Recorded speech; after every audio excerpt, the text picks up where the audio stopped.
तो hello everyone, कैसे हो आप सभी लोग। तो मैं हूँ एसबी एनिमे। तो आज हम लेके आ चुके हैं एक न्यू एनिमे सीरीज जिसका नाम है बनी ड्रॉप, या इसका जापानीज नेम है उसागी ड्रॉप। असल में ये एनिमे सीरीज मेरा one of the most favourite anime series में से एक है।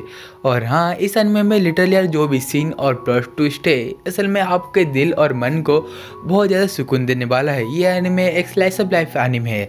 मतलब आप इमेजिन करोगी आप एक 30 साल के लौंडे हो जिसके पास कोई भी गर्लफ्रेंड या वाइफ कुछ भी नहीं है, वो अकेला है अपनी लाइफ में और वो 9 to 5 एक जॉब करता है। उसको लाइफ में खुशी के बारे में कुछ भी नहीं पता, ना ही उसके लाइफ में कोई एक्साइटमेंट वगैरह कुछ चीज़ें वगैरह होती है। वो बस लाइफ को जी रहा है ऐसे ही। उसके बाद अचानक से उसके लाइफ में एक छोटी सी बच्ची आती है। लिटरली यार उस बच्ची के साथ उसके लाइफ में कैसे चेंजेस आते हैं, वो क्या रिस्पॉन्सिबिलिटी को संभाल पाता है, और उस बच्चे के आने के साथ ही क्या उसकी लाइफ में सारे एंजॉयमेंट और एक्साइटमेंट बढ़ जाते हैं। तो इस चीज़ को देखने के लिए चलिए हम बिना किसी देरी के इस एनिमे का पहला एपिसोड को यहीं पर ही शुरुआत करते हैं। Let's start it our video.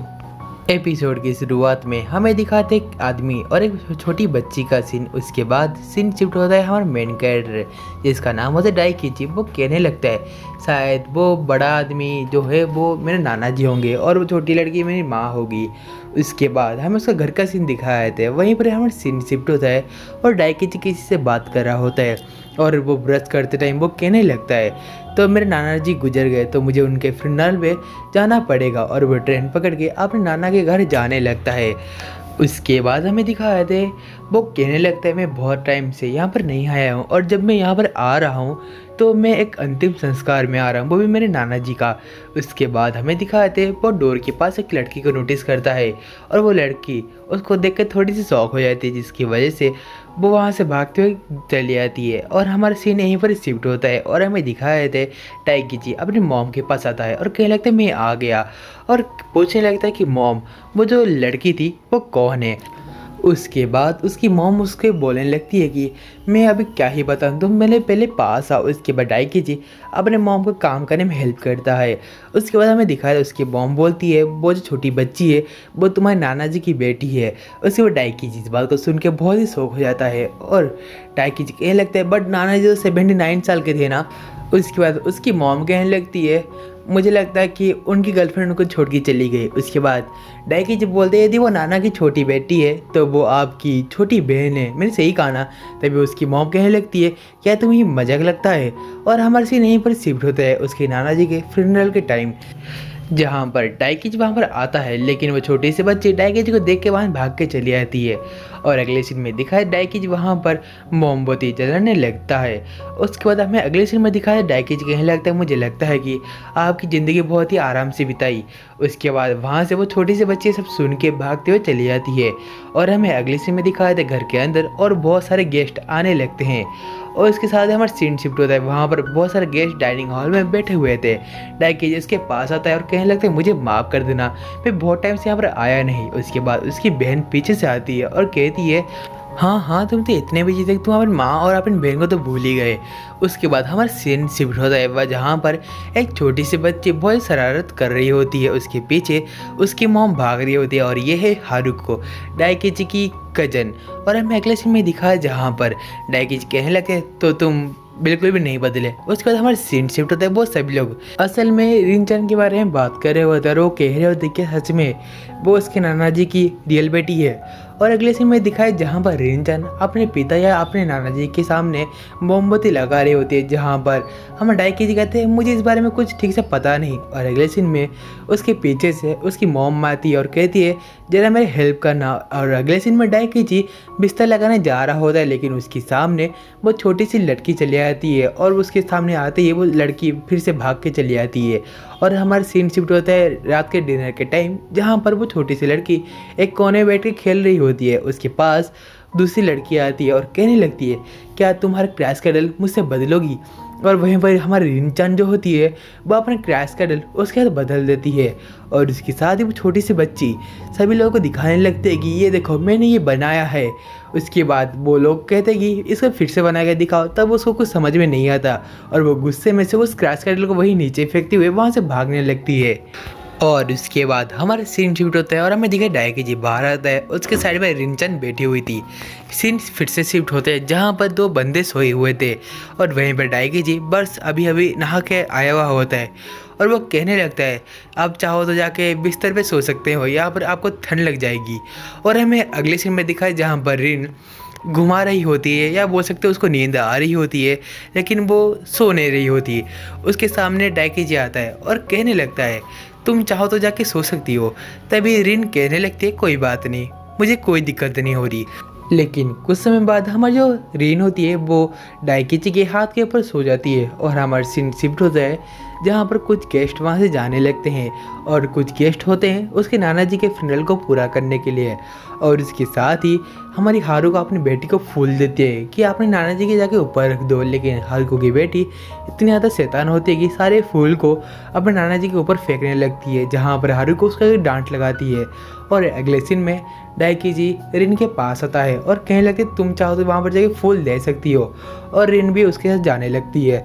और अगले सीन में डायकीची और सभी लोग कहने लगते हैं तुम इस फूल को अपने नाना जी के ऊपर रख सकते हो। और अगले सीन में दिखाया जाता है जहाँ पर हमारी रिन भागती हुई बाहर जाने लगती है और बाहर के गार्डन से कुछ फूल तोड़ने लगती है। उसके बाद हमें दिखाते वो फिर से अंदर आने लगती है अपने नाना जी के या अपने पापा के कब्र के पास। और इस चीज़ को देखते हुए हमारा डायकीची कहने लगता है ये मेरे नाना जी को बहुत ज़्यादा पसंद है, मैंने सही कहा ना। और तभी रिन कहने लगता है क्या वो कभी नहीं उठने वाले? और तभी डायकीची कहने लगते हैं हाँ वो अभी कभी भी ज़िंदगी में नहीं उठेंगे। उसके बाद रिन डायकीची को पकड़ के वहीं पर रोने लगती है और हमारा सीन यहीं पर चेंज होता है। वहाँ पर घर के कुछ सदस्य बैठ के चाय पी रहे होते हैं। और अगले सीन में हमारी जो रीन होती है वो किचन के अंदर से एक टेबल लेके जाती है और वो उस टेबल के ऊपर खड़े होके वहाँ पर एक क्लॉक लगा हुआ था, उस क्लॉक के अंदर चाबी भरने की कोशिश करती है, लेकिन उसका हाथ उस क्लॉक के पास पहुंच नहीं रहा होता। तभी डायकीची उसके पास आके उसकी मदद करता है और हमारा सीन शिफ्ट होता है जहां पर घर के लोग वहीं बातें कर रहे होते हैं कि रिन चान का भी क्या करे, वो अकेली रह जाएगी हम लोग के जाने के बाद। और उसी टाइम पे हमारा डायकीची कहने लगता है क्या मॉम आप इसको संभाल नहीं सकती? और तभी उसकी मॉम कहने लगती है मैं ऐसा नहीं कर सकती, पहले से ही मैंने तुम्हारे और तुम्हारे बहन के लिए बहुत ज़्यादा कुर्बानियाँ दी चुकी हैं और मैं इस उम्र में नहीं करने वाली। असल में बात ऐसी थी कि उसकी मॉम को शर्म आ रही थी, शायद इस उम्र में वो एक छोटी सी बच्चे का ख्याल रखेंगे तो शायद आसपास के लोग कुछ कहेंगे। उसके बाद उसकी बहन कहने लगती तुम खुद को देखो, तुम खुद 30 साल के हो चुके हो लेकिन फिर भी तुम उसका ख्याल नहीं रख सकते, अभी तुम बोलो कि मॉम उसका ख्याल रखें। उसके बाद एक बूढ़ा आदमी कहने लगता है असल में हमें उसको एक अनाथालय में छोड़ देना चाहिए। उसके बाद हमें दिखा दे डायकीची इस चीज़ को सुन के बहुत ज़्यादा गुस्से में चला आता है। उसके बाद डायकीची उस जगह से उठ के जाने लगता है और तभी वो वहीं पर ही जाके रिन को बुलाने लगता है और कहता है रिन सुनो मेरी बात, क्या तुम मेरे साथ चल के तुम मेरे पास रहना चाहोगी? उसके बाद इस चीज़ को देखते हैं उसके घर वाले लिटरली बहुत ही शौक में चले आते और कहते हैं ओए डायकीची तुम ये क्या कह रहे हो? उसके बाद हमें अगले सीन में दिखाते हैं हमारी जो रीन होती है वो डायकीची के पास जाने लगती है और हमारा सीन शिफ्ट होता है जहाँ पर रीन डायकीची के घर में सो रही होती है। उसके बाद वो डायकीची को उठाने लगती है और उठाती है बोलती है दादाजी मुझे भूख लगी है, मुझे कुछ खाने को दो। उसके बाद हमें दिखा दे डायकीची कहने लगता है क्या दादाजी? ओए सुनो मैं तुम्हारे कोई दादाजी नहीं हूँ, मुझे तुम डायकीची बुला सकती हो। उसके बाद हमें दिखाया थे हमारी रिन खाना खा रही होती है जहाँ पर डायकीची कहने लगता है मैंने इस खाने को खुद बनाया है, क्या ये खाना अच्छा है? उसके बाद रिन कहती है हाँ ये अच्छा है लेकिन मुझे और खाना है।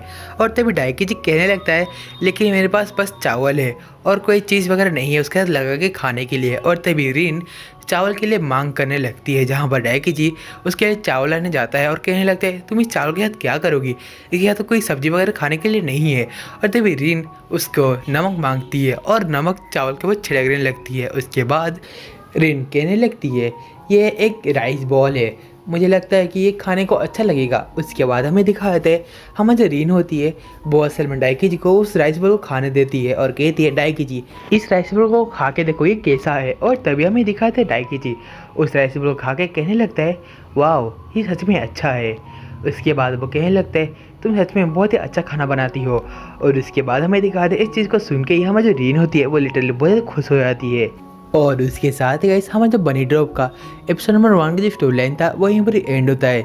यदि आप सभी लोग हमारे चैनल पर पहली बार आ रहे हो तो प्लीज़ चैनल को सब्सक्राइब कर दो। और ये वीडियो यदि आपको अच्छा लगा होगा और आप इसका नेक्स्ट पार्ट भी चाहते हो तो प्लीज़ यार कमेंट में बताना ना भूलिए। और हाँ प्लीज़ यार इस वीडियो को भी लाइक कर देना। तो आज की वीडियो के लिए इतना है, तो हम मिलते हैं अगले वीडियो में। तब तक के लिए आप सभी लोगों को सायोनारा एवरीवन।